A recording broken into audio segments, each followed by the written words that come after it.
भाइयों, आशा करता हूं कि आप अपने स्थान पर ठीक ठाक होंगे। मैं राजवीर शर्मा स्वागत करता हूं आपके अपने YouTube channel GK by Rajveer sir पे।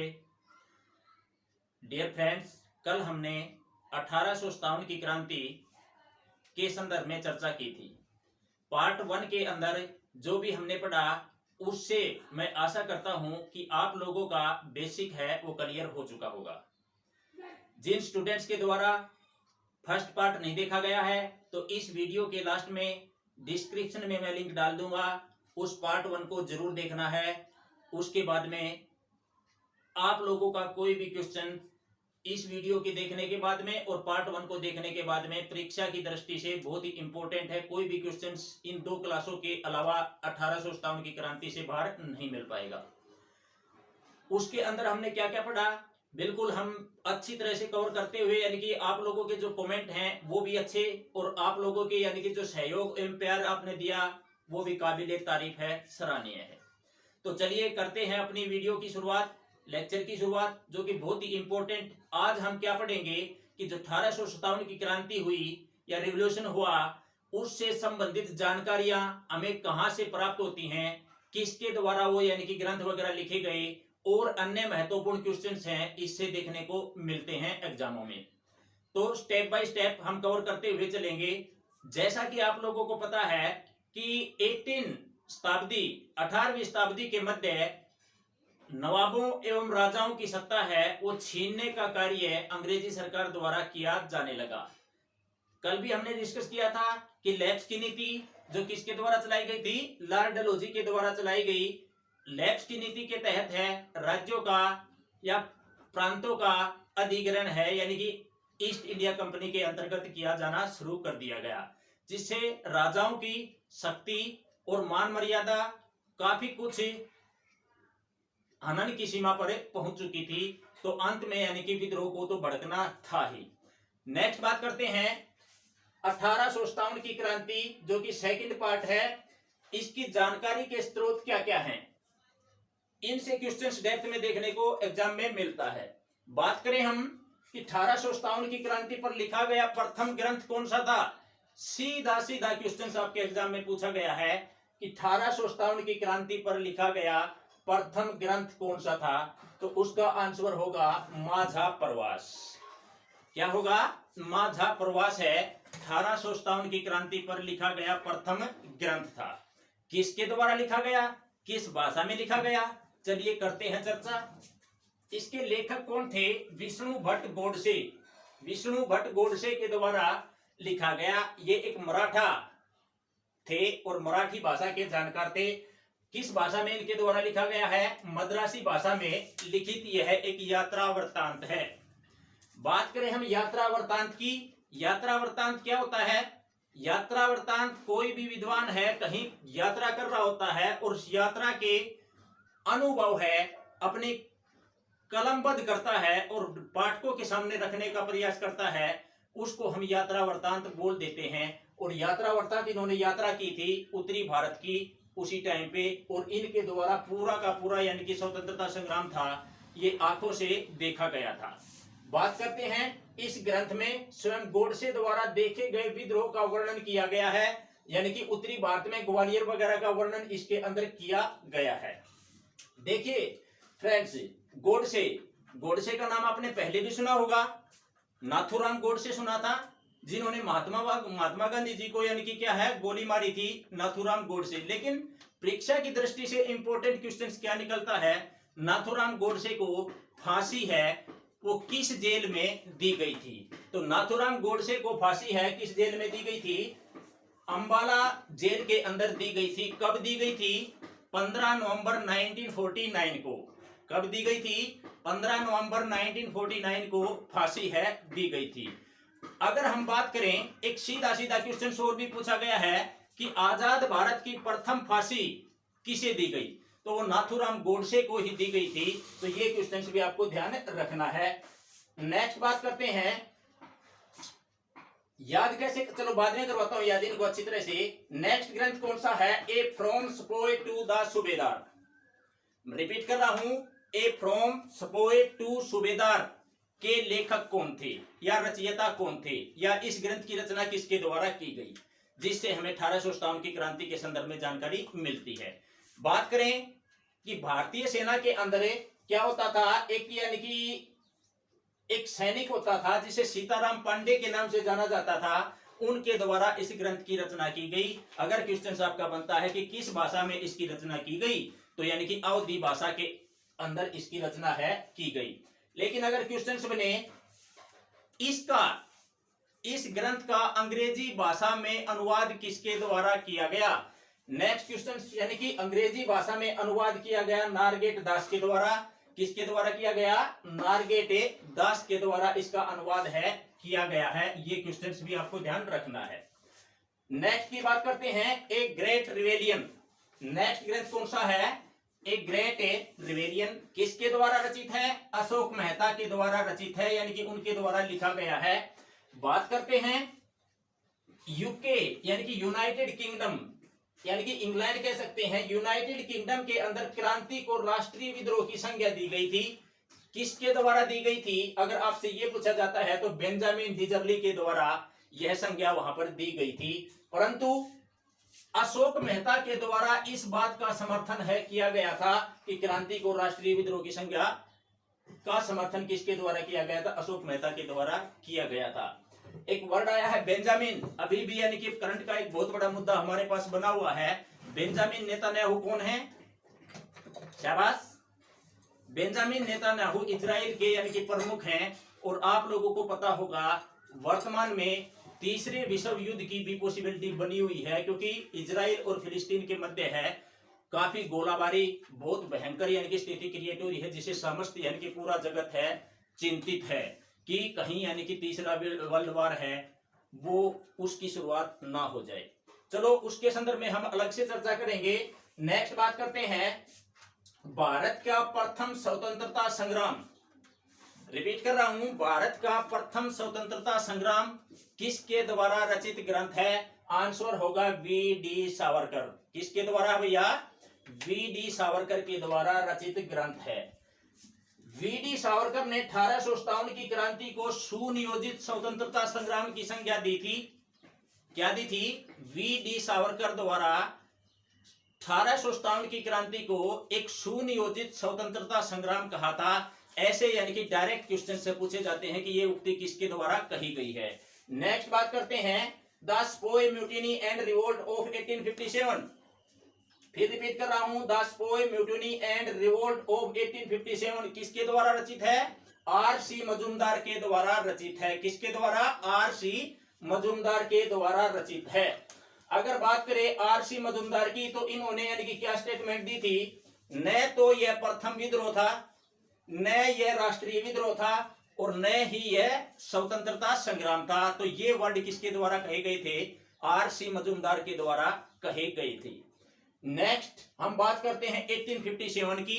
मात्र 1857, कोई यानी कि बड़ा चढ़ाकर यानी कि कुछ इसके अंदर इंक्लूड नहीं किया। तो किसके द्वारा रचित है, ये एस एन सेन के द्वारा रचित है। एस एन सेन के द्वारा 1857 है ग्रंथ की रचना की गई। इसके अंदर एस एन सेन के द्वारा एक उक्ति और भी कही थी कि 1857 की क्रांति है एक धर्म के लिए शुरू हुई थी और स्वतंत्रता संग्राम के रूप में खत्म हुई।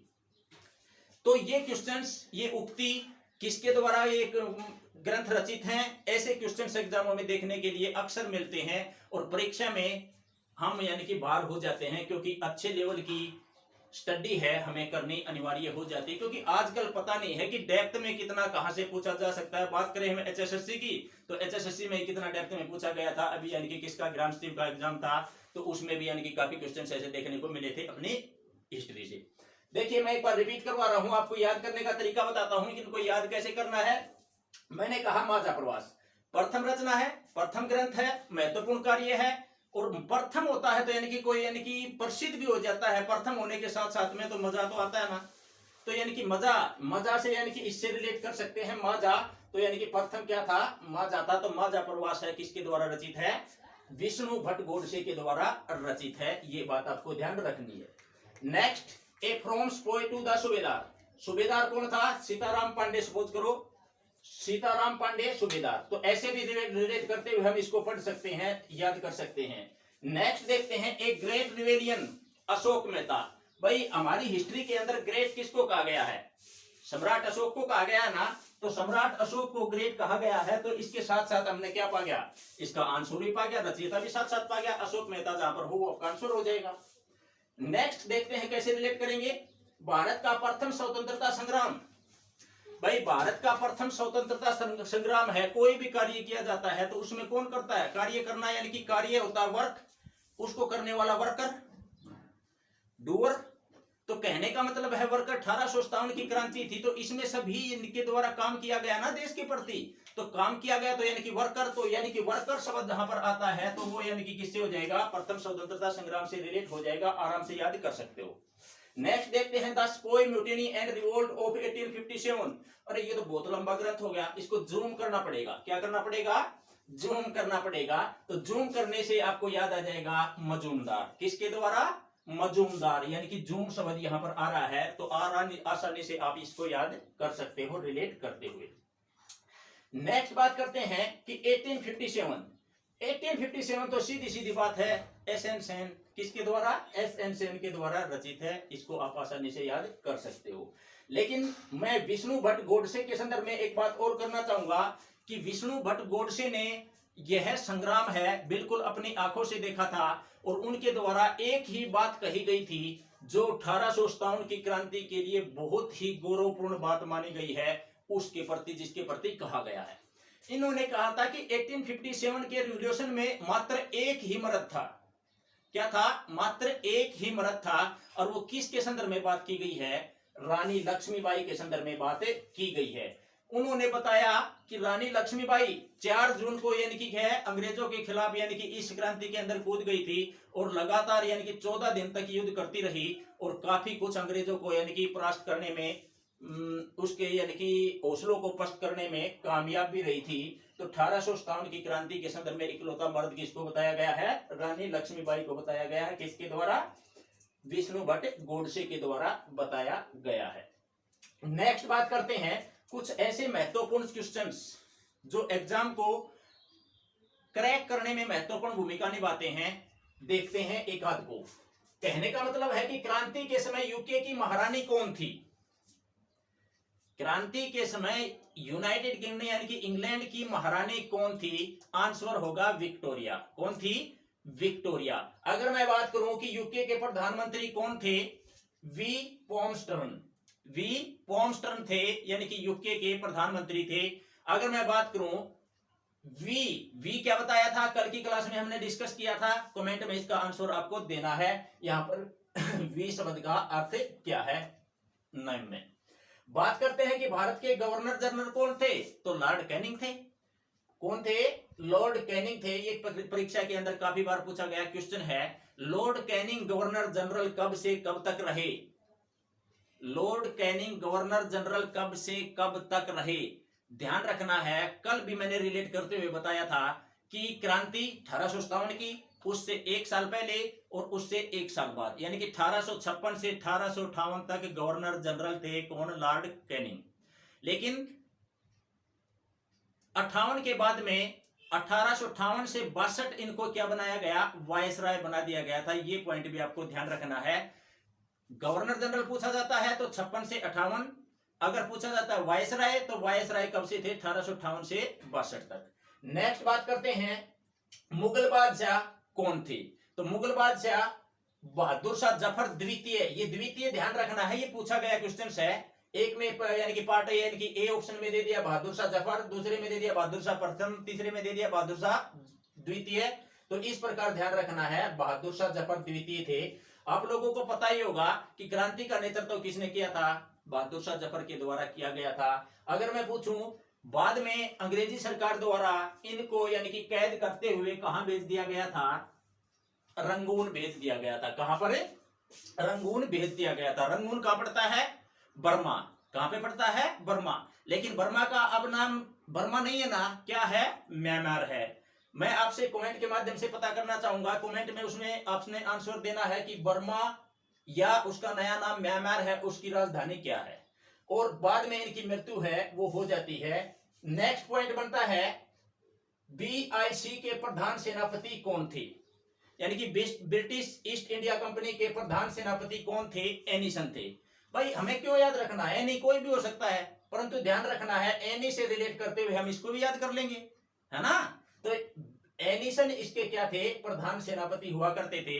क्रांति का प्रतीक चिन्ह क्या था, क्रांति का प्रतीक चिन्ह रोटी और कमल का फूल, रोटी और कमल का फूल है प्रतीक चिन्ह था 1857 की क्रांति का। ध्यान रखना यहां से एक क्वेश्चन और निकलता है कि कमल के फूलों को जो भारतीय सेना यानी कि सेना की टुकड़ियां होती थी उनके अंदर डिस्ट्रीब्यूट किया जाता था और संदेश पहुंचाया जाता था। और रोटी के माध्यम से जो ग्रामीण बस्तियां होती थी तो उसका चौकीदार जो होता था उसके द्वारा वहां पर संदेश पहुंचाया जाता था, उनको बांटा जाता था। अगर आपसे क्वेश्चन बनता है कि क्रांति की योजना कहां बनाई गई थी, ये क्वेश्चन बहुत ही इंपॉर्टेंट हमारे लिए हो सकता है कि क्रांति की योजना कहां बनाई गई थी। क्रांति की योजना भारत में नहीं बनी थी, क्रांति की योजना कहां बनी थी, लंदन के अंदर बनी थी। और किसके द्वारा बनाई गई थी, अजय मुल्ला और राणा जो बापो के द्वारा इस क्रांति की योजना बनाई गई थी। और वहां पर डे फिक्स किया गया था 31 मई 1957 या 1857 से आवाज। ध्यान रखना है एक एक पॉइंट पे। 1857 को डे फिक्स किया 31 मई का, लेकिन 31 मई को यानी कि क्रांति शुरुआत न होते हुए समय से पहले शुरुआत होगी।